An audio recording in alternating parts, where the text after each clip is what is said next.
Hello and welcome to Now Is the Time. I'm Mary Crowley. We have a great program for you today. In fact, there's a woman in the studio with me named Jillian Larson, who actually was on the 17th season of the Survivor reality show.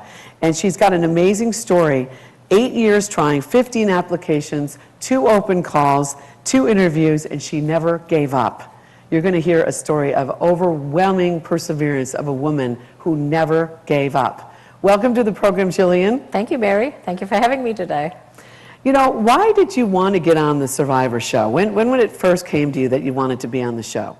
Actually, first of all, I don't know why I wanted to get on, which I'll cover a little bit of. But I had heard a radio station announcing that there was going to be something brand new on TV because reality shows weren't happening. But there was a dull time in reality TV, or in TV, they needed something to fill it. So they were going to have a show, going to strand 18 ordinary people and only one person would survive. And I thought, that's really a strange concept, but I heard it and it clicked and I didn't think anything further. I was watching television a few months later, and my husband always flicks right through channels, and I don't usually watch with him for that reason. So he's flicking through, and all of a sudden I said, wait, I think that's that Survivor show that they were talking about. And at first I thought, oh, I don't really care for that. It was a whole bunch of people, you know, yeah about each other. And I said, no, that wouldn't be for me. And then they went into a challenge.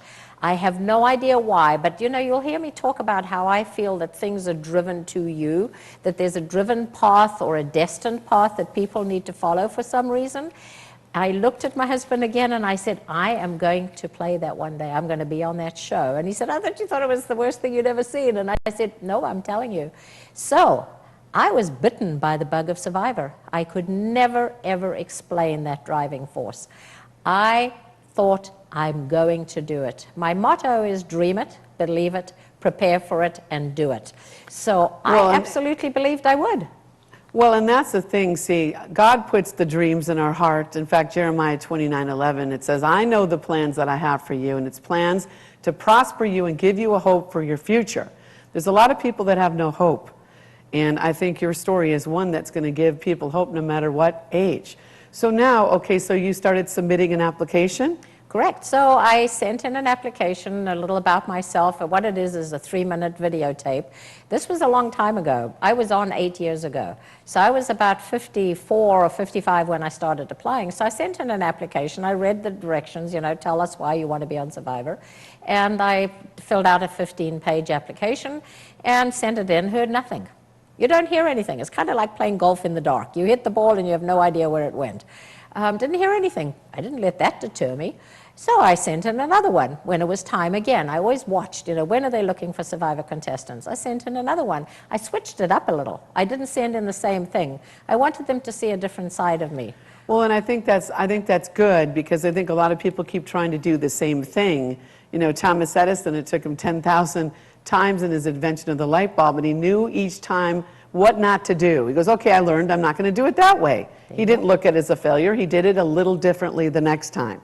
That is so important, actually, Mary, because so many times when people don't succeed in something, and you'll hear me, I mean, I was on Survivor. In a way, it was a hugely frivolous goal, dream to do. What I didn't know throughout the 8 years of me trying, the dream and the goal and the driven path wasn't to get on Survivor. It was to get on, through, and off Survivor in order to do something with it. So, but you don't take rejection. What do you do with rejection? As you said for Thomas Edison. So for myself, I didn't say, oh, they don't want me, and give up like so many people do about so many things.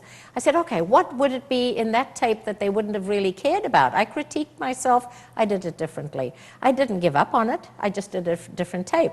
And then the next time I did a different tape. And my application paperwork a little bit differently each time, showing different sides of me. And rejection, many times, people think rejection is of you. They're rejecting you. They're not rejecting you. They're rejecting who you are for what they need at that time. Well, and it's like we were talking earlier. I have a reality show, you guys, that I'm actually pitching to a network. And, you know, I've been hearing no's, no's, no's. But what Jillian has been helping me with, it's just the right timing. Many of you listening today, right now I'm hearing God say, it's the right time. He's putting everything, all the pieces in the puzzle right in place. And all of a sudden, one day, you hear the answer, yes, now it's time. And that's And the name yeah. of the show, is Now is the Time. Perfect fit. And actually that, again, is why maybe some people are listening today. Maybe they're watching and they came across it by accident. Maybe they tune in all the time. But very probably it was because they needed to hear from an old woman. I call myself an old woman, although I'm far from old. I'm 68. I was 61 when I got on. But it's the timing. People said, give it up. You've been trying for years. I said, why give it up?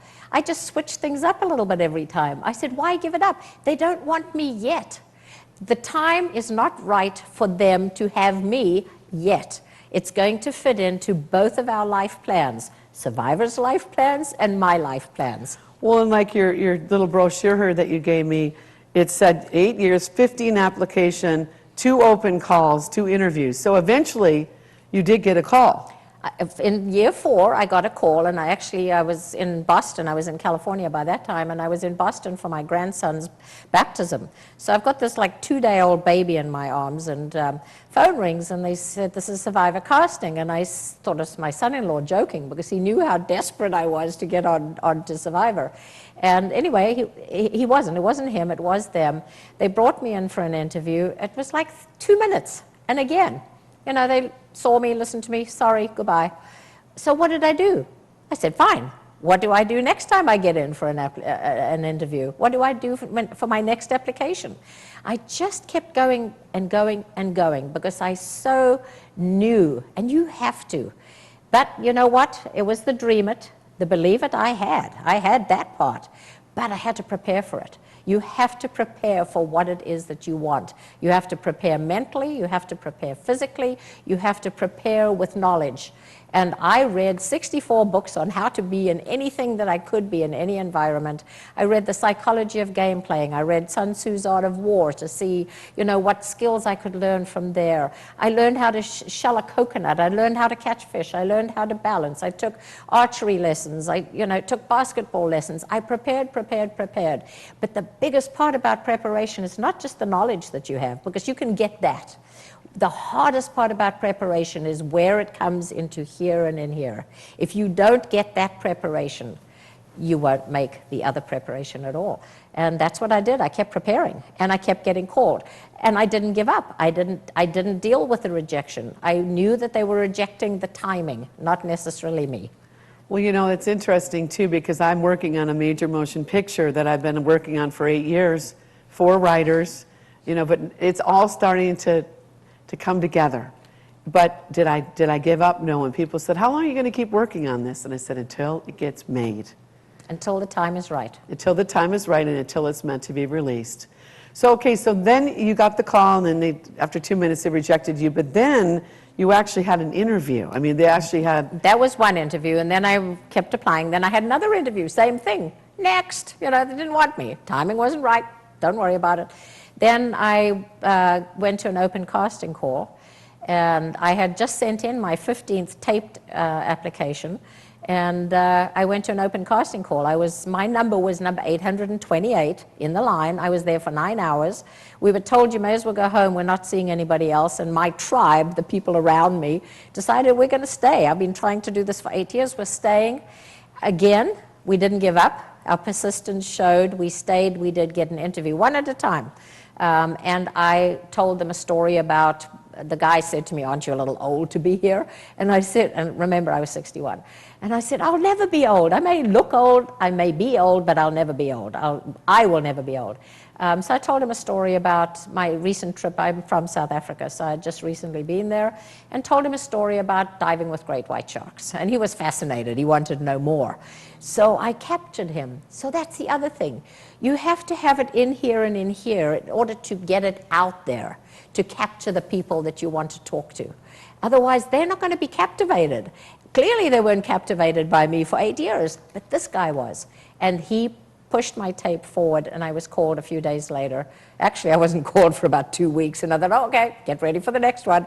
And then they called me, and they said, can you be in Santa Monica in California for interviews in 2 days? And I said, I can be there in 2 hours. And they said, nope, 2 days is fine, and it's 2 weeks. And you meet all the people. And again, You have to have that dream, and again I did, and that belief that it was going to happen. And I had to be able to show them that they did want me, because I did believe the time was right. It was going to be in Africa. I didn't know that at the time, but it was going to be in Africa, and I'm from South Africa, and I believe in a lot of the philosophies of Africa, and they needed me for then. And I just had the feeling this was it. So it was like God made the circumstances, your preparation. There came the moment of truth, the moment in time where all your preparation, you know, it all came together. So you actually go, okay, to Santa Monica for 2 weeks, and you go through a whole series of Every different day, things. you're interviewed by different groups, and they decide if you'll be good for them. Are they good for the producers? Are you good for the cameraman? Are you good for whatever? And so then I went home after that, 2 weeks. It was great. I made it for the 2 weeks. So I knew that at least I had a pretty good shot, because they hadn't sent me home yet. Nothing happened.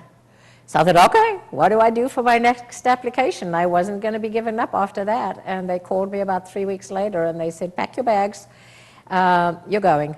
And Wow, and I bet what did you do when you well, heard I the was so news? excited. I was actually in the car, so I quickly did some African ululating, which is the sound of joy, and many, many people do that, I think.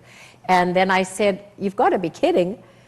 And they said, I said, you've got to be kidding, pack my bags? And they said, yeah, don't you want to go? I said, no, my bags have been packed for 8 years. I had prepared everything I needed. I had found the kind of clothing I could live in.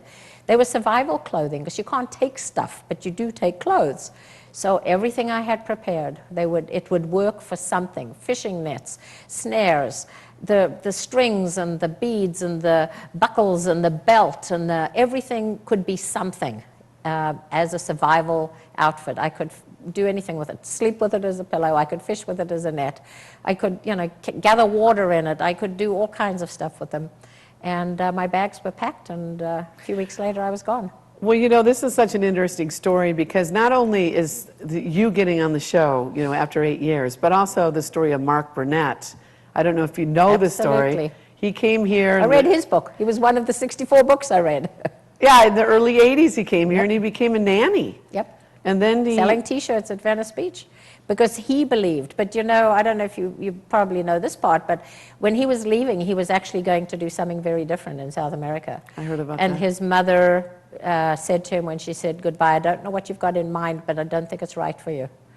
So when I met him, I said, tell your mother thank you. She's responsible for Survivor, jokingly.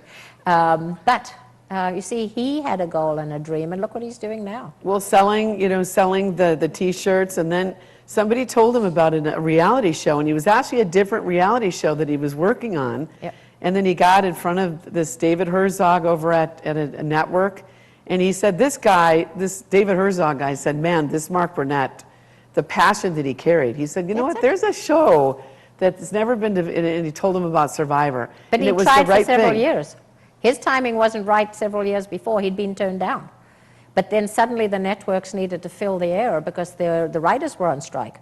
So that's when the timing was right for him. And his passion was there. And that's the thing. I mean, people say to me, how did being on Survivor change your life? It didn't change my life. It enhanced my life. But what it did was it's given me something so much bigger.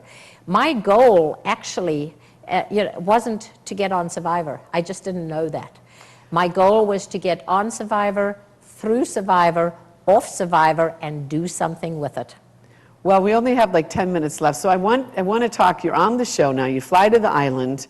You're over there, and just briefly tell us what happens on the show. Well, sadly, I played for 6 days. My tribe was not the right tribe for me. It wasn't a good mix. It wasn't, and who's going to be a good mix in Survivor anyway? It's a social experiment. However, it was extra bad for me. And that was bad grammar, but it was extra bad for me. Again, I believe it was the right path. I had to be on that season in that tribe, and I was booted second. My torch was snuffed out second, which I'll quickly interject. That Survivor snuffed out my torch on day 6, booted me off second. But when I talk to people, I tell them, you have control over your torch, your flame. Never let anybody touch your flame inside of you. You have total control over it. So Jeff snuffs out my torch. I try for 8 years, I play for 6 days, I lost 12 pounds, and I had a 5-week vacation. And I spent that 5 weeks. I spent 2 days kind of just boo-hooing, and I thought, get out of your pity party. What is it that was meant for you to do? Why did you have such a passion to get on? And I spent the next 5 weeks walking 5 hours a day, training for a 60-mile walk for the Komen Walk. And this idea just came to me. Two ideas. One, take your story and tell it to the public about persistence, never giving up, believing in yourself, being prepared, knowing that something is right for you. And then, of course, if for some reason somebody's path doesn't take them exactly there, which actually, my path didn't really take me to Survivor. It took me through Survivor out to do something more. So I've done about 450 speaking engagements. And I don't charge schools or organizations that are doing good for other people. And then I created a huge fundraiser that raises money for a breast cancer resource center. And we have an amazing, fun weekend every April in Temecula, California. We bring people from all over the country and several from all over the world, and actually money from all over the world to support people struggling with breast cancer. Wow. Well, and this is the interesting thing, people watching. Here she, 8 years, finally gets on the show, booted off after 6 days, but walking for 5 hours a day. Without stopping. You get the idea of the reality rally that's helping women with breast cancer. Let's show that clip that we have right now of Jillian, of her reality rally, getting ready for the reality rally show. Let's show that clip right now, please. And we're going into our 6th So year. here we are, it's Reality Rally 2015, and we are getting ready to raise money for Michelle's Place Breast Cancer Resource Center.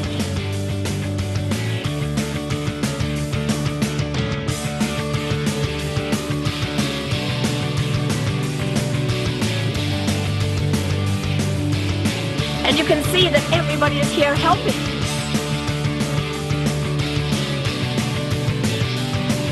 We've got about 200 volunteers. We have young Marines who came from Pendleton, Scouts, and we have ROTC, and we've got volunteers. And then pretty soon we are going to have Reality Rally Live, where we're going to broadcast to the world what we're doing. We have volunteers signing up people, checking in, teams going to play. We're going to have this amazing race game throughout Old Town. It's going to be 13 challenge checkpoints where people have to do silly things and clever things and fun things.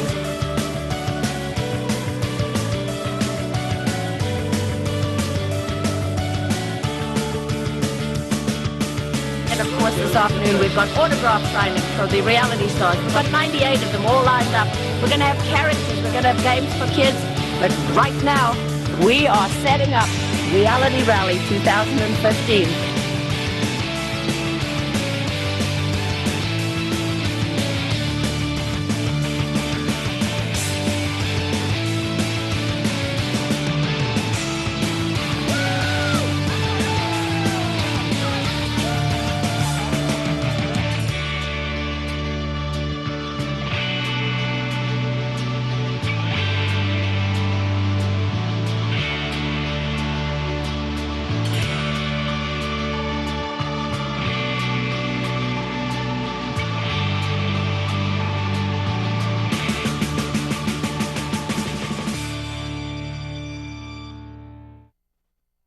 Amazing, Jillian. Now, the reality rally, you have a lot of these different reality show people that come on. Like, who are some of the names of people that have come on? What shows? Well, we have stars who come, we're going into our 6th year, and as you saw, we have about 400 volunteers altogether, and it is all for Michelle's Place, for the clients who have breast cancer, and that's why it's such an amazing organization. So we send out a shout out to reality stars every October 1st for Breast Cancer Month, and they apply to come. They come from Survivor, Amazing Race, Big Brother Canada, Chopped, Hell's Kitchen, MasterChef, MasterChef Junior, Bar Rescue, Bull Run. We had 98 stars this year that came from 40 different TV shows. We're very protective of our image, and everybody who applies I either know personally because I've made a point of getting out there to meet people, or I look at them. I check them out on Facebook. I look to see that they are people that would fit into the image of our event. I'm very protective of that. And then I look at the show. If I don't know the show, like I hate to admit it, but I'd never heard of Bar Rescue, so I quickly reviewed Bar Rescue. And I review the show. And there have been a few people in a few shows that I've said, it just won't fit. It just won't work for us. So sorry, you know, we can't have you be at Reality Rally. But they have to raise $500 for the charity to attend. We do not pay them. We do not give appearance fees. We cover expenses while they're there, which we get sponsored. We had over 136 sponsors this last year, and every year it happens the same. And I want the reality stars there for their heart, not their ego. And that's what happens is they come for their heart. 500 minimum to be there. And many of them, we had about 36 of them raise over 1,000. So it's an amazing, but you know what? The idea would still be in my head in the jungle of Gabon where I was playing Survivor if it wasn't for all the amazing people that have come on board and people like yourself who help me spread the message. What can people do with what they've got in their hands? Don't always think about what you can't do. Think about what you can do, and that's what I did with Survivor. Think about what you can do, and do what you can with what you have, because you never know what an impact you will have on somebody else, and that's what's happened to Reality Rally and my speaking. I love talking to school kids. They don't listen to mother or grandmother or whatever. I have 7 grandkids, by the way.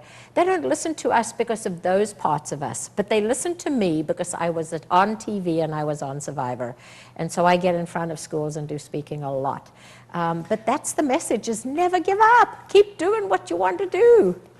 Well, that's amazing. Jillian, what email, how can they get a hold of you if somebody wants to write? Jillian with a G. My name is Jillian. It's the English version, so it's Jillian@realityrally.com. So you can write, ask me some questions, but check out realityrally.com. And for my speaking, my website is Jillian, remember Jillian with a G, Jillian Larson, Larson. What's my website? JillianLarson.com, www.JillianLarson.com. And for speaking, that's where you can get all the information. But the fundraising is realityrally.com.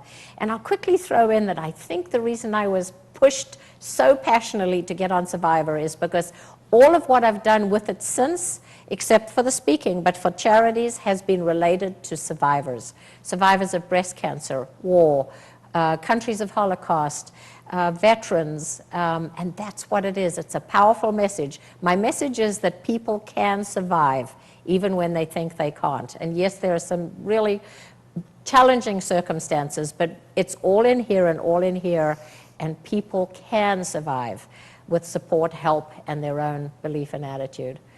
Yes, well, that's an awesome story. And I'm just going to close out the show for the next couple minutes with just sharing with you just a short message that has to do with what Jillian says. There's many of you that are watching today that you feel like you can't make it anymore.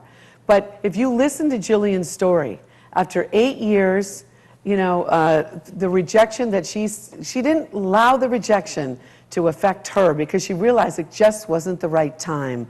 I believe that I hear God saying that now is the appointed time for you out there. And maybe you keep trying and it doesn't work. Well, then like she did, she shifted a little bit. She didn't keep sending in the same tape, the same application. She started reading the book. She started learning how to do things. Even when I wanted to get on TV, I started going to school. I thought, well, you know what? I'm just going to start learning about TV. And I started taking editing classes, you know, directing classes. I started hosting my own little show in a local community college. I started doing something. And as you start moving in motion. And even as it says, Jillian, it's motion pictures. With motion pictures or movement on TV, you got to move. You just can't sit there watching TV all day. You can't sit there and just be in your own little depression world. You have to trust in the Lord, it says, with all of your heart, and don't lean to your understanding. But he says that he will direct your paths. So what I'm saying today, your paths will be directed, but you need to do something. And if at first, you know, the old saying, you don't succeed, try again. Well, that's exactly what Jillian did. To me, now she's helping people that were survivors of breast cancer. You know, she's out there helping people raise money for a number of things. She said the Holocaust, different things around the globe. A woman who was one of the oldest people on Survivor. And at the time, 61 isn't really that old. She's only 68 now. So look what you can do with your life. I feel that there's some women out there that are in depression thinking, what can I do? Look at Jillian for an example of a woman who actually, got turned down many, many times only to finally get on the show. And after 6 days, she was the second one voted off. She walked that island 5 hours a day, and that's when Reality Rally came to her mind. This is the thing, if we don't quit, the Bible says if we don't quit, I just feel God's heart for you. You will reap if you don't quit. I'm speaking to myself today too because I know that we're going to make it. I know that there's an appointed time right now for us all. And so you keep going. I feel passionate about this subject because I've been working on a movie for 8 years and my own reality show for 5 years. But I know Jillian's inspired me today. I know that there's an appointed time coming up. In fact, Jillian's even given me some referrals and some people that she's going to connect me with. We don't know what the connections are, but I do know that if we keep getting up again, if we keep on going, if we keep on believing, if we keep on hoping, something is going to shift and something is going to move. Even as Jillian was talking about, Mark Burnett, several years trying to get his reality show on, and when the writer's strike came, all of a sudden they needed to fill some programming time. And that's when reality shows started taking off. And Mark Burnett now and Roma Downing are literally changing culture, I believe, through their movies. Ben-Hur is coming out next March. I saw the clip of it at the Harvest Crusade, Anaheim Stadium, just a few days ago, and it looks phenomenal. But God brought these two powerhouses together. They both had gone through divorces, but you know what? The Lord brought together. One puts 1,000, the word says, but two puts 10,000 to flight. So you can make it today. You're listening to Jillian's story. It only inspired me to work even harder to get that reality show that God told me to get on the air. So today, I'd like you to go visit my website as well. And it takes money to put on this show. If you'd like to make a contribution to my ministry, it is a tax-deductible, nonprofit, 501c3. You can go to my website. You should see on the screen. It's www.marycrowley.com. That's MERICROULEY. Or you can write me at marycrowley@gmail.com. I would really love to hear from you. On Facebook, it's Mary Crowley on Facebook. Listen, bless you for watching. Thank you, knowing now is the appointed time. If Jillian can make it on Survivor and how now she's literally raising thousands of dollars for survivors around the world, you can do it too. Because God's no respecter of persons. You just have to believe and speak to that mountain, be thou removed and cast into the sea, and it will be done. So thanks, Jillian, for coming on the show. Thanks for watching. Now is the time. We hope to see you next week. God bless you.